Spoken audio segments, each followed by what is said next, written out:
Eu estava parada na entrada do salão de festas, segurando uma taça de vinho tinto que tremia levemente em minha mão. A música alta, as luzes coloridas piscando no ritmo das batidas, as pessoas rindo e dançando ao meu redor. Tudo parecia normal, festivo, alegre. Mas meus olhos estavam fixos em uma cena que destruía 40 anos da minha vida em questão de segundos. Ali, no canto do salão, parcialmente escondidos atrás de uma coluna decorada com balões dourados, estavam meu marido Roberto e minha melhor amiga Helena, beijando-se com uma intensidade que não deixava margem para dúvidas. Não era um beijo acidental, não era um tropeço causado pelo álcool, era um beijo de quem conhece profundamente os lábios do outro. Meu nome é Lúcia, tenho 60 anos, e naquele exato momento, vestindo minha camisa azul claro favorita que eu tinha escolhido com tanto cuidado para aquela noite, senti meu mundo desmoronar. Antes de começarmos essa jornada extraordinária, faça parte do nosso canal. Inscreva-se e ative o sininho das notificações para não perder nenhuma história incrível que preparamos para você, e escreva nos comentários de onde você está assistindo este vídeo. Adoramos entender até onde nossas histórias têm chegado. A taça de vinho escorregou dos meus dedos e se estilhaçou no chão. O som do vidro quebrando foi abafado pela música, mas algumas pessoas ao meu redor viraram para olhar. Eu não conseguia me mover. Meus pés pareciam ter criado raízes naquele piso de madeira, envernizado. Minha respiração estava presa em algum lugar entre minha garganta e meu peito.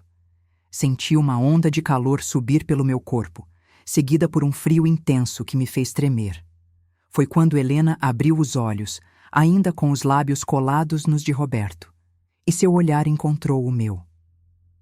Vi o pânico instantâneo em seus olhos castanhos, aqueles mesmos olhos que tinham chorado em meu ombro tantas vezes ao longo de 35 anos de amizade. Ela se afastou bruscamente de Roberto, que demorou alguns segundos para entender o que estava acontecendo.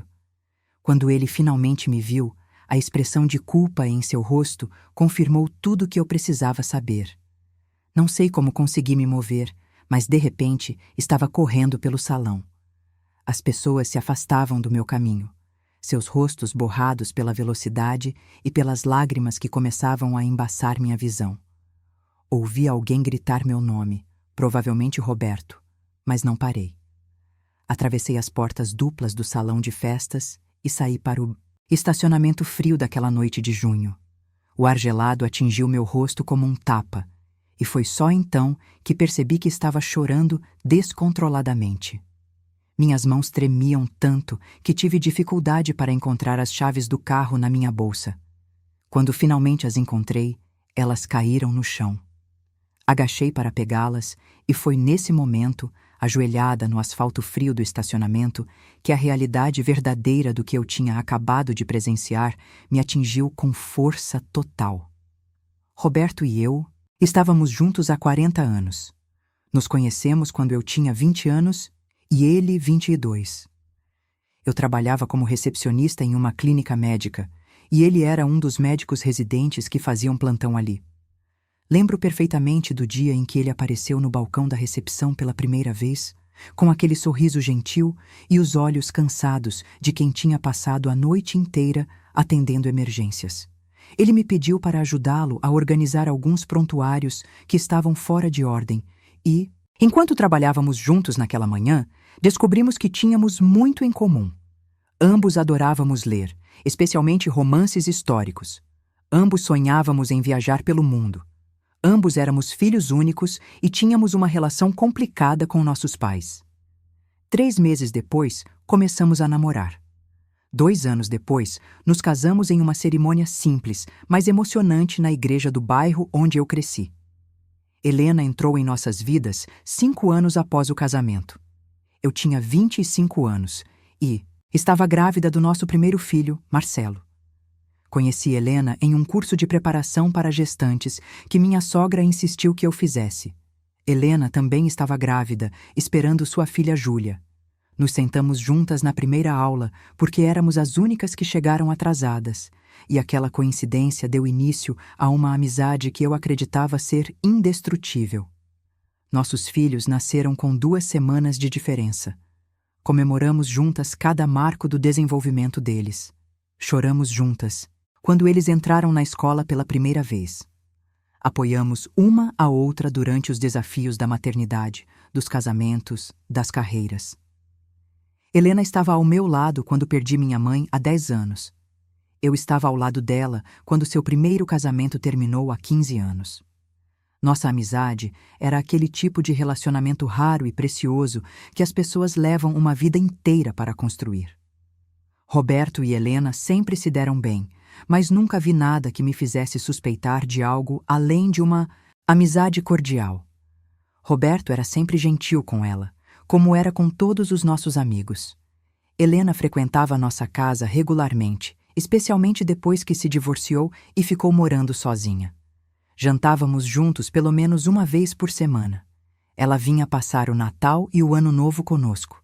Nossos filhos a chamavam de tia Helena e a consideravam parte da família. Como pude ser tão cega? Como não percebi os sinais que certamente deveriam estar lá? Sentada no chão frio do estacionamento, comecei a reviver mentalmente os últimos meses.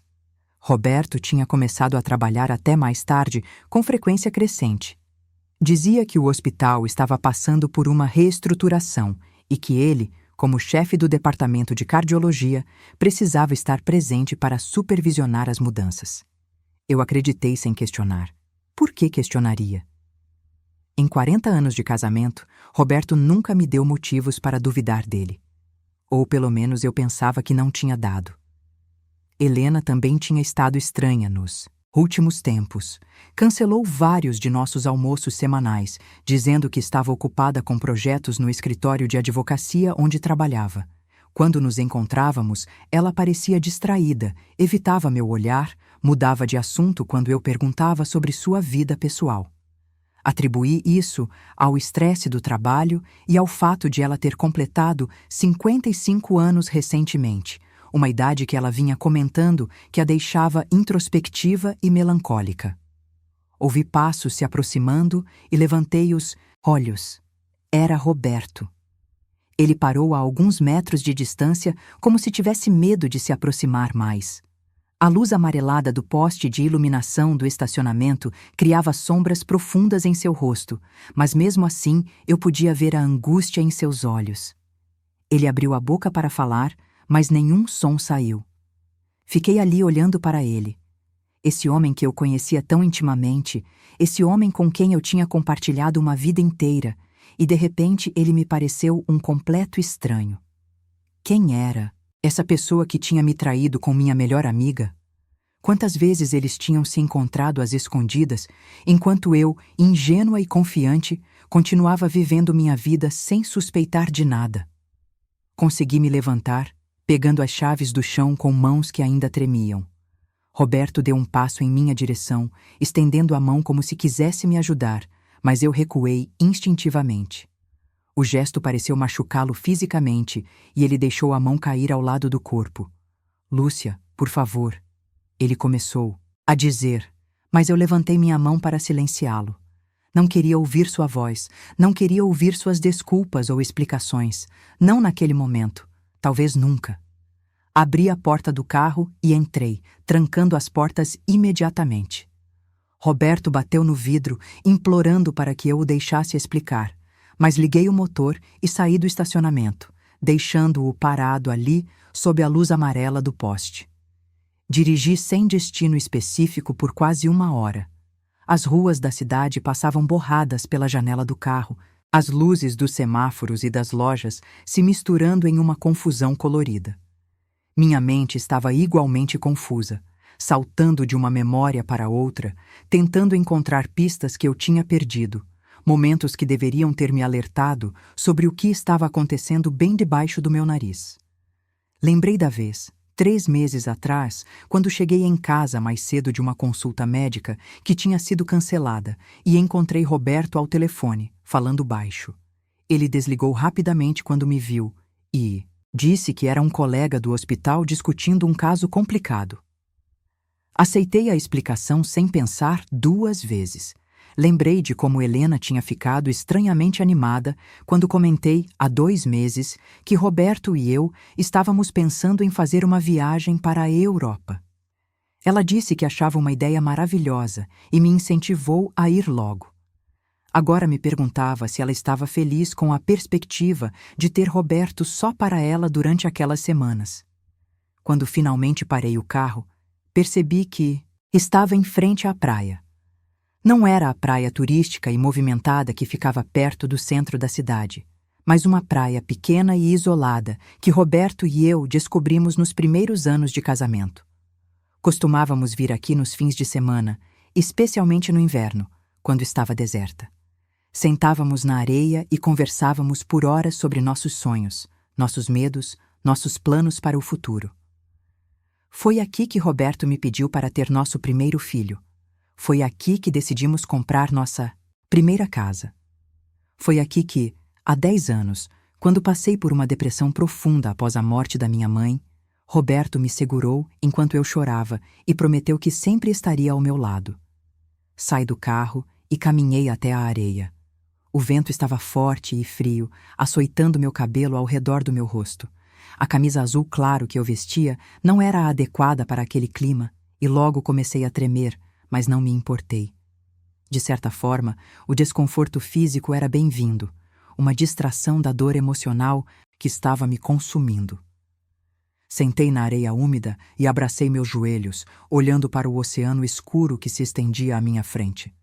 As ondas quebravam na praia com um ritmo constante e hipnótico, e pela primeira vez desde que vi Roberto e Helena se beijando, consegui respirar profundamente. Meu telefone tocou inúmeras vezes. Vi o nome de Roberto aparecer na tela repetidamente, seguido pelo nome de Helena. Ignorei todas as ligações. Depois de um tempo, começaram a chegar mensagens de texto. Roberto implorando para que eu voltasse para casa para conversarmos. Helena dizendo que estava desesperada e que precisávamos conversar urgentemente. Nosso filho Marcelo perguntando se estava tudo bem. Aparentemente, Roberto tinha ligado para ele. Nossa filha Carolina mandou uma mensagem confusa, dizendo que não entendia o que estava acontecendo, mas que estava preocupada comigo. Desliguei o telefone e coloquei-o de volta na bolsa. Fiquei sentada naquela praia por horas, vendo o céu lentamente clarear com as primeiras luzes da manhã.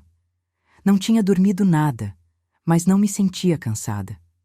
Estava em um estado de entorpecimento que bloqueava tudo: cansaço, fome, frio. Minha mente continuava girando obsessivamente em torno das mesmas perguntas. Há quanto tempo isso estava acontecendo? Como eles podiam fazer isso comigo? Por que eles fizeram isso comigo?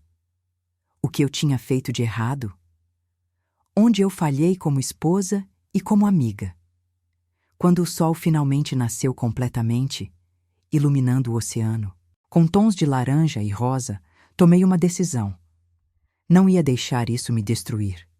Não ia permitir que Roberto e Helena transformassem minha dor em algo que me diminuísse ou me quebrasse permanentemente. Aos 60 anos, eu tinha sobrevivido a muitas coisas. A morte dos meus pais, problemas de saúde que me assustaram profundamente, desafios profissionais que pareciam insuperáveis na época. Uma fase difícil no meu casamento quando os filhos eram pequenos e Roberto trabalhava tanto que mal o víamos. Eu era mais forte do que imaginava, e essa força não vinha de Roberto ou de Helena. Vinha de mim mesma. Liguei o telefone novamente e ignorei as dezenas de mensagens que continuavam chegando. Em vez disso, liguei para minha filha Carolina. Ela atendeu no primeiro toque, sua voz cheia de preocupação e alívio. Mãe, onde você está? Papai está desesperado. Ele ligou dizendo que vocês brigaram na festa da empresa e que você saiu correndo. O que aconteceu? Respirei fundo antes de responder. Carolina, querida, estou bem, estou na praia. Preciso que você confie em mim e não me faça perguntas agora. Você pode vir me buscar? Ela hesitou por um momento, claramente confusa, mas concordou. Deu-me meia hora para chegar até lá. Enquanto esperava Carolina, lavei meu rosto com a água gelada do mar, tentando remover os vestígios das lágrimas e dar alguma aparência de normalidade ao meu rosto inchado. Olhei meu reflexo na tela escura do telefone e quase não me reconheci. Meus olhos verdes azulados, normalmente vivos e expressivos, pareciam apagados. As linhas ao redor deles, que eu sempre considerei marcas de uma vida bem vivida e cheia de sorrisos, agora pareciam apenas evidências de cansaço e dor. Meu cabelo prateado acinzentado estava emaranhado pelo vento. Minha camisa azul claro estava amarrotada e manchada de areia úmida. Eu parecia ter envelhecido 10 anos em uma única noite. Carolina chegou exatamente meia hora depois. Ela saiu do carro e correu em minha direção, envolvendo-me em um abraço apertado. Aos 35 anos, minha filha era uma versão mais jovem de mim, com o mesmo cabelo ondulado, embora o dela ainda mantivesse a cor castanha natural, e os mesmos olhos verdes azulados.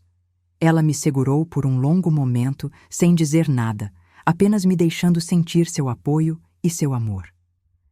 Quando finalmente nos separamos, ela olhou profundamente em meus olhos e perguntou com gentileza: "Você quer me contar o que aconteceu?"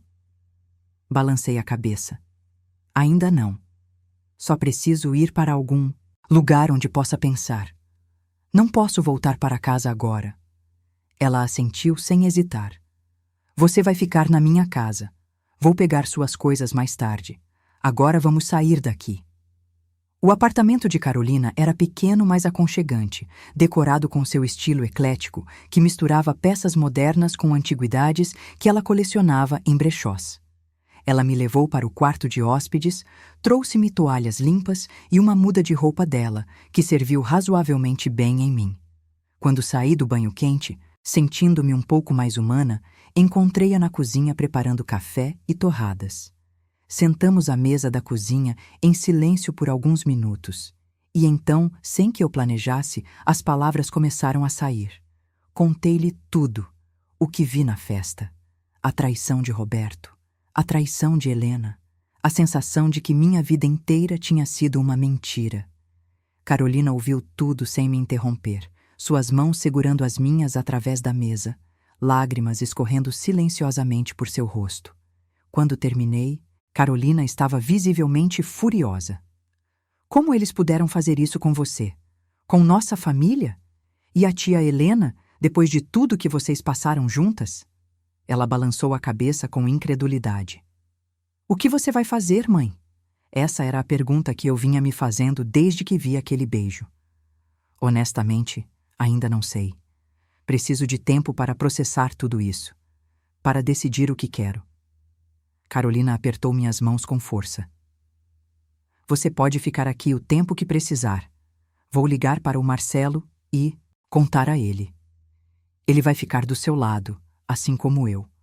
Nós dois estamos com você, não importa o que aconteça. Aquelas palavras significaram mais para mim do que ela poderia imaginar. Nos dias seguintes, estabeleci uma rotina estranha no apartamento de Carolina. Acordava cedo, tomava café e então passava horas caminhando pela cidade. Andava sem destino, observando as pessoas em suas vidas cotidianas, invejando sua aparente normalidade. Roberto continuava ligando e mandando mensagens, cada vez mais desesperadas. Helena também. Eu não respondia a nenhum deles. Marcelo veio me visitar no terceiro dia. Meu filho, agora um homem de 35 anos com sua própria família, me abraçou tão forte que mal consegui respirar. Ele estava furioso com o pai e com Helena, e queria saber como podia ajudar. Disse-lhe a mesma coisa que disse a Carolina. Só preciso de tempo. Foi durante uma dessas caminhadas, uma semana após a festa, que finalmente permiti que minha mente processasse completamente a situação. Estava em um parque próximo ao apartamento de Carolina, sentada em um banco sob uma árvore florida, quando percebi algo importante. Eu estava devastada, traída, magoada além do que poderia expressar em palavras. Mas também estava furiosa. E essa raiva era boa. Significava que eu não estava me culpando, não estava aceitando passivamente o que tinha acontecido. Significava que eu valorizava a mim mesma o suficiente para reconhecer que merecia melhor do que isso. Decidi que estava pronta para confrontar Roberto. Liguei para ele pela primeira vez desde aquela noite. Ele atendeu antes mesmo do telefone completar o primeiro toque. Lúcia, ele disse, sua voz carregada de emoção. Graças a Deus. Por favor, me deixe explicar. Por favor, volte para casa. Podemos resolver isso. Minha voz, quando finalmente falei, soou surpreendentemente calma e firme. Não vou voltar para casa, Roberto. Pelo menos não ainda. Mas estou disposta a conversar, você e Helena, juntos, amanhã às 15h. Num café que fica perto do seu hospital.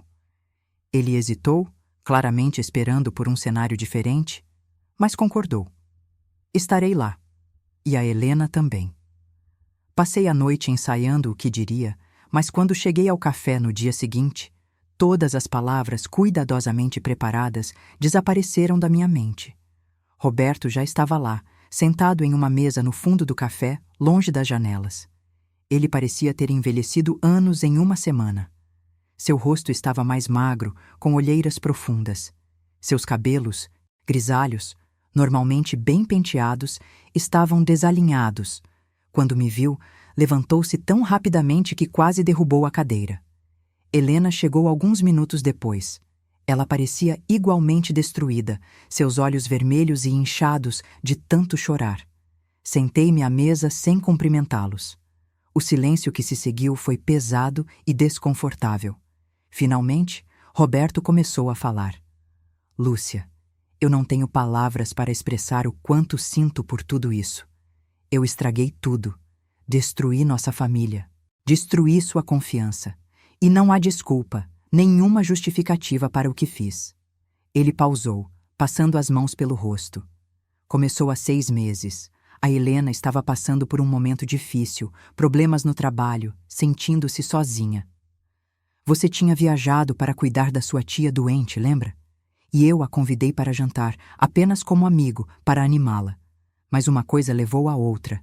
Interrompi-o ali. Não me dê essa desculpa clichê, Roberto. Uma coisa não leva a outra. Vocês fizeram escolhas. Escolhas conscientes. Repetidamente. Por 6 meses. Helena soluçou e começou a falar. Lúcia, eu não posso nem olhar para você. O que fiz foi imperdoável. Você é minha melhor amiga. Minha única amiga verdadeira. E eu traí você da pior forma possível. Olhei para ela, essa mulher que eu conhecia há 35 anos, e senti uma mistura complexa de emoções. Raiva, certamente. Mas também uma tristeza profunda pela perda dessa amizade. Vocês se amam? A pergunta saiu antes que eu pudesse pensar melhor nela. Roberto e Helena se entreolharam, e vi a resposta em seus olhos antes que qualquer um deles falasse. Não, Roberto disse finalmente. Não é amor. Foi uma loucura temporária. Um erro terrível. Eu amo você, Lúcia. Sempre amei. Sempre vou amar. Helena balançou a cabeça em concordância, lágrimas escorrendo livremente por seu rosto. Foi um erro horrível. Não significou nada. Sorri amargamente. Se não significou nada, então vocês destruíram tudo por absolutamente nada. Parabéns. Levantei-me para ir embora, mas Roberto segurou meu braço gentilmente. Por favor, não vá ainda. Diga-me o que posso fazer. Qualquer coisa. Eu faço qualquer coisa para consertar isso. Olhei para ele, para esse homem com quem eu tinha construído uma vida, e senti uma clareza surpreendente. Não sei se isso pode ser consertado, Roberto. Não sei se eu quero consertar. Mas se há alguma chance, qualquer chance microscópica, você vai fazer terapia. Nós vamos fazer terapia de casal. E você vai ser completamente honesto comigo pela primeira vez em 6 meses, sem mais mentiras, sem mais segredos. Ele assentiu vigorosamente. Sim, tudo isso. O que você quiser. Virei-me para Helena. Quanto a você, não sei se um dia poderei perdoar. Nossa amizade, pelo menos como era, está terminada. Preciso de espaço. Muito espaço. Não me ligue, não me mande mensagens. Se algum dia eu estiver pronta para conversar novamente, eu vou procurar você. Ela assentiu, incapaz de falar através dos soluços. Os meses seguintes foram os mais difíceis da minha vida. Roberto e eu começamos a terapia de casal com uma psicóloga especializada em infidelidade conjugal. As sessões eram emocionalmente exaustivas, forçando-nos a confrontar não apenas a traição, mas também os problemas mais profundos em nosso casamento, que talvez tivessem criado o ambiente para que isso acontecesse. Descobri que estava ressentida com Roberto há anos, por ele priorizar o trabalho sobre nossa família, embora nunca tivesse expressado isso claramente. Roberto revelou que se sentia desvalorizado e negligenciado, que sentia que eu o tratava mais como um provedor do que como um parceiro. Foram revelações dolorosas de ambos os lados. Voltei para casa depois de 6 semanas morando com Carolina, mas Roberto e eu dormíamos em quartos separados. Estabelecemos regras estritas, total transparência com telefones, e-mails, horários, terapia semanal sem exceções, conversas honestas diárias sobre nossos sentimentos, não importa quão desconfortáveis fossem, e absolutamente nenhum contato entre Roberto e Helena. Essa última regra foi a que Roberto mais lutou para aceitar inicialmente, argumentando que tinham amigos em comum e que seria impossível evitá-la completamente. Mas quando viu como era importante para mim, ele concordou. Helena tentou me contatar várias vezes durante os primeiros meses, deixou cartas na minha caixa de correio, enviou flores, até tentou falar comigo através de Carolina, que prontamente a rejeitou.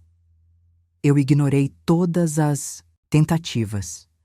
A ferida estava muito fresca, muito profunda. Simplesmente olhar para ela, mesmo que fosse apenas uma foto antiga em meu telefone, trazia de volta toda a dor e a raiva daquele momento no salão de festas. Foram necessários quase 9 meses de terapia intensiva antes que eu pudesse começar a sentir que talvez, apenas talvez, havia uma possibilidade de reconstruir meu casamento com Roberto. A terapeuta nos ajudou a entender que, embora a traição fosse imperdonável, ela não aconteceu no vácuo. Nosso casamento tinha desenvolvido rachaduras ao longo dos anos, pequenas negligências e ressentimentos não expressos que se acumularam até criar um abismo emocional entre nós. A traição foi o sintoma, não a doença. Isso não desculpava o que Roberto fez, mas ajudava a contextualizar. Uma noite, quase 1 ano após descobrir a traição, Roberto e eu estávamos sentados na varanda de casa, tomando chá após o jantar. Era uma tradição que tínhamos começado recentemente, como parte de nossos esforços para nos reconectar. Ele olhou para mim com aquela expressão vulnerável que eu tinha aprendido a reconhecer, como sua tentativa de compartilhar algo difícil. Você acha que algum dia vai conseguir me perdoar completamente? Ele perguntou com voz baixa. Pensei cuidadosamente antes de responder. Não sei. Honestamente, alguns dias acho que sim.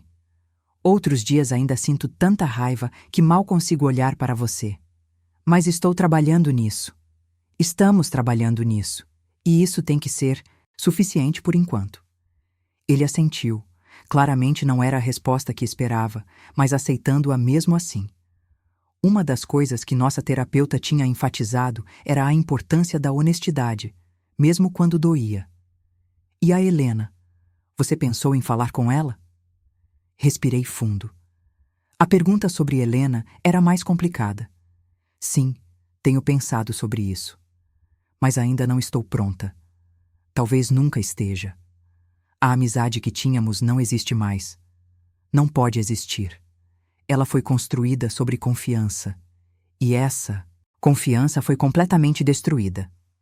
Foi justamente naquela semana que recebi um telefonema inesperado de Júlia, a filha de Helena. Júlia tinha crescido praticamente como uma irmã de Marcelo e Carolina, e os 3 sempre foram próximos. Ela estava chorando ao telefone.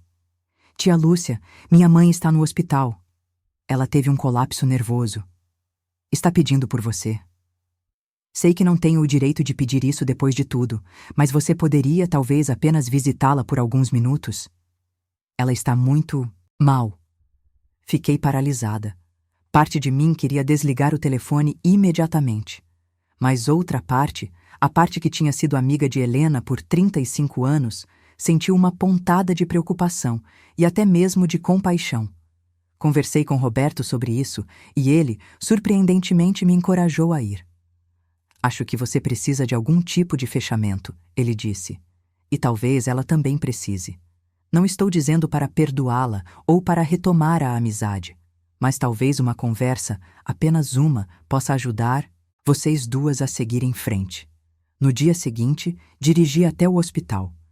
Cada quarteirão que me aproximava aumentava minha ansiedade. Meu coração estava acelerado quando finalmente entrei no quarto de Helena. Ela estava deitada na cama do hospital, conectada a monitores e soro. Parecia ter envelhecido 20 anos. Seu rosto estava pálido e magro, seus olhos fundos. Quando me viu, começou a chorar silenciosamente. Lúcia, ela sussurrou. Você veio. Não pensei que viria. Aproximei-me lentamente da cama, mas não me sentei. Júlia me ligou. Disse que você estava mal. Helena fechou os olhos por um momento. Destruí minha vida, meu emprego, minha saúde, meu relacionamento com minha filha. Tudo porque não consegui lidar com a culpa e a vergonha do que fiz com você. Parte de mim queria sentir satisfação ao ouvir isso, mas tudo que senti foi uma profunda tristeza. Helena, o que você fez foi horrível, imperdonável. Mas se destruir não vai mudar nada. Não vai desfazer o que aconteceu. Ela abriu os olhos e me olhou diretamente. Você algum dia vai conseguir me perdoar? A mesma pergunta que Roberto tinha feito. Dei a ela a mesma resposta honesta. Não sei. Mas sei que segurar essa raiva e essa dor está me machucando tanto quanto machuca você. Então estou trabalhando para deixar ir. Não por você, mas por mim, porque mereço paz. Ficamos em silêncio por alguns minutos. Finalmente, Helena falou novamente. Sinto muito por tudo. Sinto muito por ter traído sua confiança. Sinto muito por ter sido egoísta e fraca. Você merecia muito melhor de mim. Sempre mereceu. Assenti lentamente. Sim, merecia. E espero que você aprenda com isso, que cresça com isso. Não sei se vou conseguir perdoar completamente algum dia, mas desejo que você encontre paz e se cure. Não por mim, não por nossa antiga amizade, mas por você mesma e pela Júlia. Saí do hospital sentindo-me estranhamente leve. Não tinha perdoado Helena, não completamente, mas tinha dado o primeiro passo para soltar o peso da raiva que vinha carregando. No meu 61º aniversário, 1 ano e 3 meses após aquela noite fatídica na festa da empresa, Roberto organizou um jantar íntimo em casa com nossos filhos e suas famílias. Não era uma grande celebração, mas era significativa. Marcelo e Carolina tinham sido incrivelmente apoiadores durante todo esse processo difícil, e sua presença naquela noite representava a continuidade da nossa família, apesar de tudo. Depois que as crianças foram embora e ficamos apenas Roberto e ele me entregou um pequeno pacote embrulhado. Dentro estava um álbum de fotos, mas não era um álbum comum cheio de memórias antigas. Era um álbum vazio, com apenas uma foto na primeira página. Uma foto nossa tirada naquela mesma semana, sorrindo timidamente para a câmera. Embaixo da foto, Roberto tinha escrito: Recomeço. Capítulo 2. Senti lágrimas encherem meus olhos. É simbólico, ele explicou. Não podemos apagar o passado, não podemos fingir que nada aconteceu, mas podemos começar a criar novas memórias. Melhores memórias, se você quiser. Se você me der essa chance. Olhei para aquele álbum vazio, pensando em todas as páginas em branco, esperando para serem preenchidas. Era assustador, mas também esperançoso. Não sei se vamos conseguir preencher todas essas páginas, disse honestamente. Ainda há dias em que a raiva volta, Dias em que me pergunto se tomei a decisão certa ao tentar reconstruir isso. Ele assentiu. Eu sei, e entendo, mas estou disposto a trabalhar por cada página, por cada foto, por cada memória nova e boa que podemos criar juntos. Peguei sua mão, a primeira vez em mais de um ano que iniciava esse tipo de contato físico voluntariamente.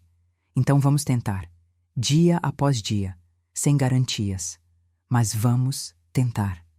Os meses seguintes continuaram sendo um desafio. A terapia de casal se tornou quinzenal em vez de semanal, um sinal de progresso. Comecei também terapia individual, percebendo que precisava trabalhar em mim mesma, em minha autoestima, em minha capacidade de confiar novamente. Roberto fez o mesmo. Lentamente, dolorosamente, começamos a reconstruir algo que se parecia com um casamento. Era diferente do que tínhamos antes. Menos ingênuo, certamente. Mas talvez, em alguns aspectos, mais autêntico. Fomos forçados a comunicar, a ser honestos sobre nossas necessidades e sentimentos de uma forma que nunca tínhamos sido antes. Uma das coisas mais surpreendentes que aprendi durante esse processo foi sobre mim mesma. Descobri uma força que não sabia que tinha. Aos 60 anos, quando muitas pessoas estariam prontas para simplesmente aceitar o status quo para evitar o desconforto da mudança e do crescimento, eu escolhi o caminho mais difícil. Escolhi confrontar minha dor, trabalhar através dela e tomar decisões conscientes sobre o que eu queria para o resto da minha vida. Não foi fácil. Teve noites em que chorei até não ter mais lágrimas. Teve dias em que pensei em simplesmente desistir, deixar Roberto, começar completamente do zero.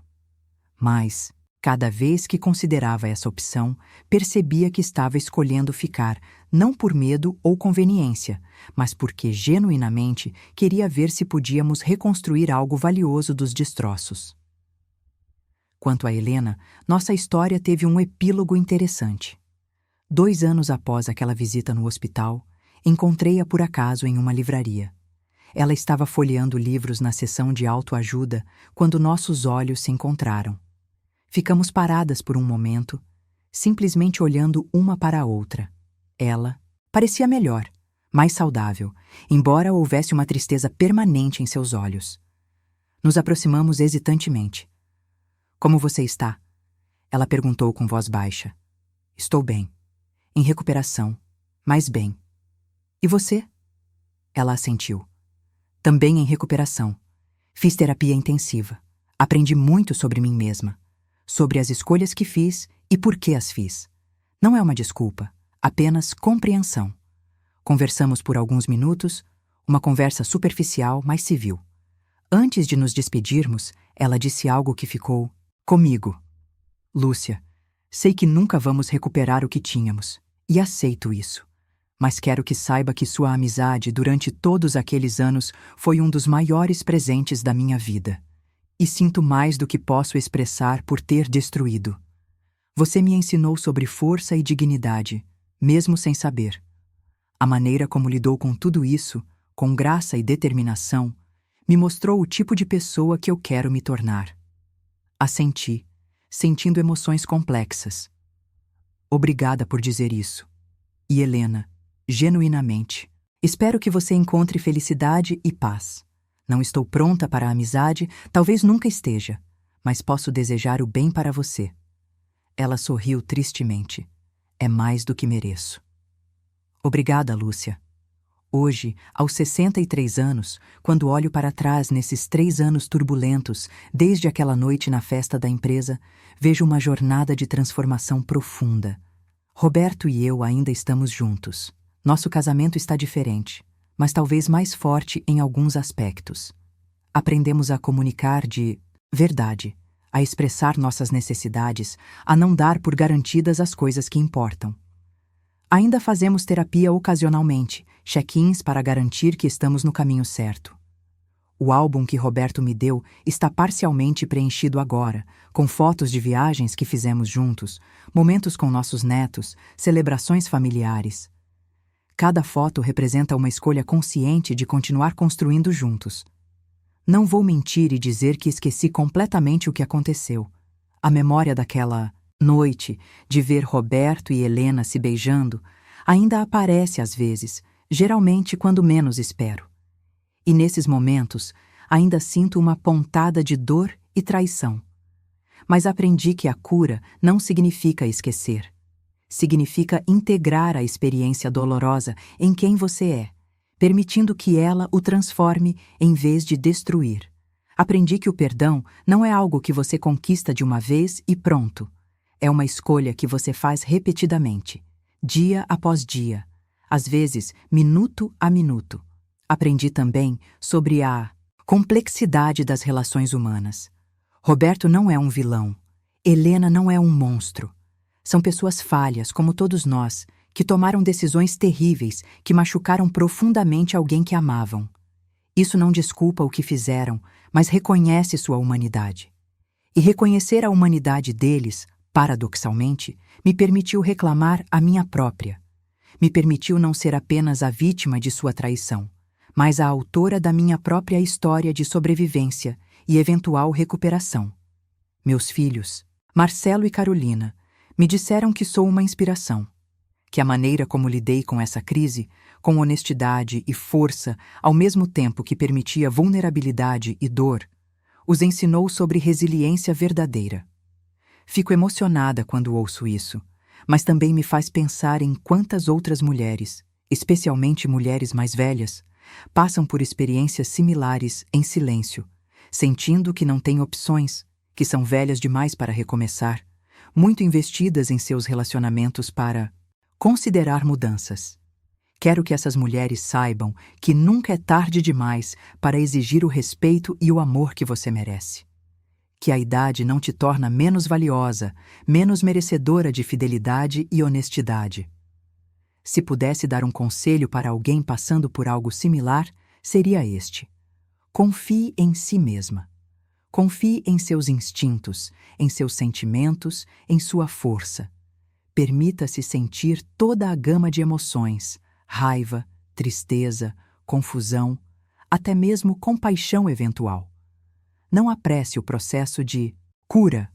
Não deixe ninguém, nem mesmo seu parceiro traidor, nem terapeuta bem-intencionados, ditar quanto tempo você precisa para processar e decidir o que quer.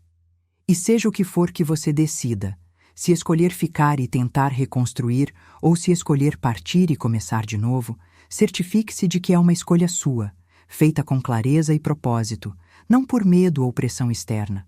Também aprendi a importância de construir uma identidade separada do meu casamento e das minhas amizades. Por anos, defini-me tanto como esposa de Roberto e amiga de Helena que perdi de vista quem eu era independentemente desses relacionamentos. A traição, por mais dolorosa que tenha sido, me forçou a redescobrir Lúcia, a mulher, não apenas Lúcia, a esposa, ou Lúcia, a mãe, ou Lúcia, a amiga. Recomecei hobbies que tinha abandonado. Voltei a pintar, algo que amava na juventude, mas deixei de lado quando os filhos nasceram. Juntei-me a um clube de leitura. Voluntariei-me em uma organização local que ajuda mulheres em situações de crise. Todas essas atividades me lembraram que sou uma pessoa completa e complexa, com valor intrínseco. Há alguns meses, Carolina me perguntou se eu me arrependia de ter dado a Roberto uma segunda chance. É uma pergunta que eu mesma me fiz inúmeras vezes. Minha resposta foi: não me arrependo de ter tentado. Se não tivesse tentado, sempre me perguntaria e se. Mas também não me arrependo de ter estabelecido limites claros e altos padrões para o que seria necessário para reconstruir o casamento. Exigi transparência total, mudanças comportamentais reais, compromisso com terapia e demonstrações consistentes de que ele valorizava nosso relacionamento. E Roberto atendeu a essas exigências. Se não tivesse, eu teria partido sem remorsos. Agora, quando visto minha camisa azul claro, aquela mesma que estava usando naquela noite terrível, é com sentimentos mistos. Por muito tempo, evitei usá-la, pois trazia memórias muito dolorosas. Mas recentemente percebi que ela representa mais do que apenas aquela noite de traição. Representa também a mulher que descobri que sou, forte o suficiente para enfrentar a verdade, corajosa o suficiente para exigir melhor, sábia o suficiente para distinguir entre o que pode ser salvo e o que deve ser deixado ir. Então uso a camisa agora, não como um lembrete da dor, mas como um símbolo de sobrevivência e transformação. A vida após a traição não é perfeita. Roberto e eu ainda temos discussões, ainda há momentos de tensão quando ele trabalha até tarde ou quando precisa participar de eventos sociais onde pode encontrar Helena. Mas desenvolvemos ferramentas para lidar com essas situações. Comunicação aberta. Check-ins regulares sobre nossos sentimentos. Compromisso mútuo de honestidade, mesmo quando é difícil. E talvez mais importante, aprendi a confiar em mim mesma novamente. Se Roberto escolher me trair outra vez, sei agora que vou sobreviver. Essa confiança em minha própria resiliência me dá uma liberdade que nunca tive antes. Quanto ao futuro, é incerto, como sempre foi. Mas não tenho mais medo dessa incerteza. Tenho planos. Roberto e eu queremos fazer aquela viagem à Europa que tínhamos planejado antes de tudo desmoronar. Quero passar mais tempo com meus netos, ensinando-lhes sobre força e vulnerabilidade, sobre perdão e limites. Quero continuar crescendo como pessoa, descobrindo novos aspectos de mim mesma, mesmo aos 63 anos. E quero, acima de tudo, viver de forma autêntica, sem medo de exigir o respeito e o amor que mereço. Olhando para trás agora, posso dizer com certeza que aquela noite na festa da empresa, por mais devastadora que tenha sido no momento, acabou sendo um ponto de virada crucial na minha vida. Quebrou-me, sim. Mas também me deu a oportunidade de me reconstruir, mais forte e mais autêntica do que nunca. E embora o caminho tenha sido incrivelmente doloroso, não mudaria a jornada. Porque essa jornada me trouxe até aqui, até essa versão de mim mesma que respeito e admiro, essa mulher que sobreviveu à pior traição e escolheu não apenas sobreviver, mas prosperar. E essa é a história de como descobri que, mesmo aos 60 anos, mesmo após 40 anos de casamento, mesmo após uma traição que parecia impossível de superar, ainda era possível crescer, mudar e encontrar força que eu nem sabia que tinha. Não é uma história com final perfeitamente feliz, porque a vida real raramente oferece isso. Mas é uma história de sobrevivência, resiliência e a recusa de permitir que as ações de outras pessoas definam meu valor ou destruam minha capacidade de encontrar alegria e propósito. Se você está passando por algo similar, saiba que não está sozinha. Saiba que a dor que sente agora não vai durar para sempre. Saiba que você é mais forte do que imagina. E saiba que, independentemente de escolher ficar ou partir, reconstruir ou recomeçar, você merece ser tratada com respeito, honestidade e amor. Nunca se contente com menos do que isso. E se, como eu, você, escolher o caminho da reconciliação, faça-o com olhos bem abertos, limites claros e compromisso inabalável com sua própria dignidade e bem-estar. A vida continua, mesmo após a traição. E pode ser uma vida boa, significativa e até alegre, se você permitir. Não será a mesma vida que você tinha antes, certamente. Será diferente, marcada pela experiência, mas também enriquecida pela sabedoria duramente conquistada. E essa, descobri, é a própria definição de resiliência. Não voltar a ser quem você era antes da dor, mas tornar-se alguém novo e possivelmente melhor por causa dela. Inscreva-se e ative o sininho das notificações para não perder nenhuma história incrível que preparamos para você. Até a próxima história!